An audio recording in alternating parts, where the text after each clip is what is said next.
Wow. Just wow. I ran this story. I'm going to run with this one. Out of control Philly cop berates black women. Philly cop yells at black woman after she is afraid. Wow. Let's check this out. They draw their guns on a family, including their children, because they say they're looking for somebody. And here's what happened in the aftermath when the family is still shook up by the incident. Here it is. Officer saw him and supposedly broke into the back of your house to get away from these officers. We have him captured and we have a gun recovered. I'm not understanding. 1, 2, 3, 4, 5, 6, 7 traumatized people, and you yelling, pointing in my face. Who's yelling? You! I'm matching your energy. I'm matching your energy. Whoa, whoa. Okay? Whoa. See, this is a problem why people are so fucking pissed off and scared of cops, you know?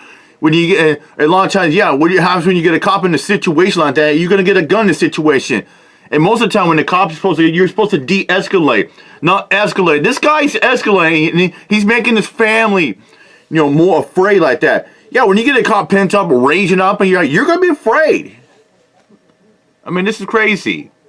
And you're mad at the wrong people. We're not out here shooting civilians. We are not.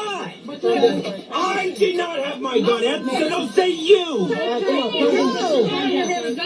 I have a 1-year-old Jesus. daughter that had a gun pointed towards her. Really? I had a 1-year-old. You see what community and why we have the hesitation? Do you understand why we have the hesitation? Okay, I just need you to know. I want y'all to get a whole nother team. Boy need a break. She in the house doing nothing. This unidentified police officer with Philly is way out of line. So let me break down some variables that exist here. Number one, according to the cop, that family may have been a victim of another crime. Well, why would you talk to a victim or victims in that manner? Number two, obviously they were not criminals. No. But you pulled out guns on them and their children. Not only that, and here's another thing as well, too. That cop went to that house, to start yelling and said, "Oh, we did pull out guns." He started, he lunged at that lady, escalating. His temper started rising like that. When you start escalating, things going to happen. Temper's going to flare up, emotions going to get hot, and that family was scared. That cop did a poor job. When you get an officer at the scene, an officer is supposed to de-escalate the situation, to calm the family down, when things are getting chaotic like that. I mean, that cop was just flat out, he was escalating, making them seem more chaotic. You have to understand that they are obviously emotional about that extremely traumatic situation. Why would you then traumatize them a third time? Yeah. By being exactly who they know you to be typically, which is an out-of-control, angry white cop. Yeah, tyrant cop.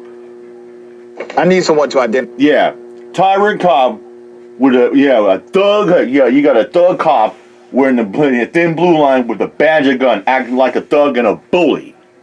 Identify this police officer. Let's put his picture up. We do want to know who he is. I like to That's know who his picture. He is. Let's try to identify him before the day is over, because there needs to be accountability here. Yeah. The footage begins with the officer claiming that a suspect with a gun had supposedly broken into the back of the woman's home. The woman tells the officer that 7 people at her home were traumatized by the police response before asking why he had yelled and pointed in her face. Now, what I want you to remember, we don't see the yelling that took place before the other yelling on the video. The reason why the recording started was because the officer was already out of control.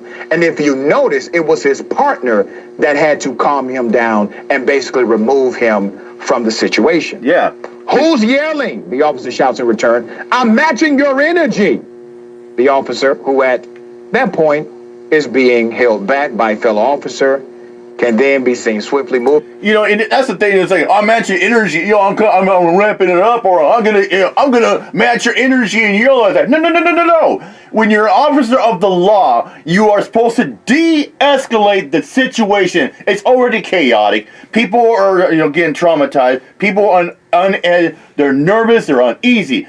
It's your job to de-escalate it, to calm it down, bring it down, not ramp it up. And he's pointing at that lady and started making him more traumatized. Moving his face toward the woman while holding up his body camera.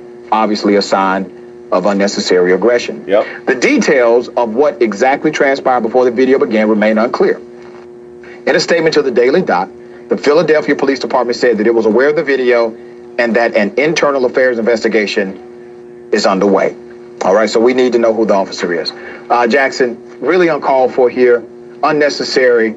It looked as if he was about to attack this woman. Yeah. And anyone would understand, any police officer in particular, anybody should understand, when you point guns at family and children, and you didn't mean to, they weren't the target of your arrest or anything else, you have to talk to them like they're victims now. You have victimized them and traumatized them. But that cop was treated like they were like suspects. You know, his job is to de-escalate and to protect and serve. And so, first and foremost, I think that was probably one of the more ridiculous videos of a police officer misconduct I've ever seen, because that was not even, a lot of the time you just see aggression and anger, but that was like childish. That was like, borderline like emotional issues. Like anyone who would see that would be like, bro, that was lame. You know what I'm saying? Like, and two, like you're in front of a family who is a victim of a crime, and also, that cop, you're in front of women, and you're a man. Yelling, then he started lunging forward, like getting the woman's face and start yelling at her. And it's like, I'm matching your energy, but it's like, bro, but you're a grown man. Yeah, and you are an officer of the law. Which they weren't, even if they were. You're supposed to protect and serve a community like that. You were supposed to de-escalate. You're supposed to be calm and collected. Why is that really getting under your skin like that? Right. Because if it is getting under your skin like that, then you shouldn't be working that job. You need a new form of employment. You shouldn't have that gun on your waist, because again, it's like, what type of guy is this? You know what I'm saying? Right. Everybody understands why they were emotional. And they weren't even as emotional as I think they should have been after that kind of drama coming to their home. But everyone understands why they would be emotional and why they would ask questions. We have to stop eliminating the humanity in basic conversations. Humanity would cause anyone who watches that story to say, well, damn, he didn't have to be like that. We all understand why they were in that space, and why they didn't understand, and why they were. Yeah. It's funny, like that officer, he's supposed to be a grown man. And that's one of the few jobs that, you're supposed to keep your emotions in check, because you are serving the community in around the neighborhood like that. And you get ramped up and you just explode, start kicking off and screaming, yelling like that. Man, I wonder what his day goes through, like what his life was like that. And that officer's going to get belligerent like that to a family like that. I like, bro, you need to find another job, because being a police officer ain't cutting it for you. But that's it. I'm out here. Mike Joe. Peace out.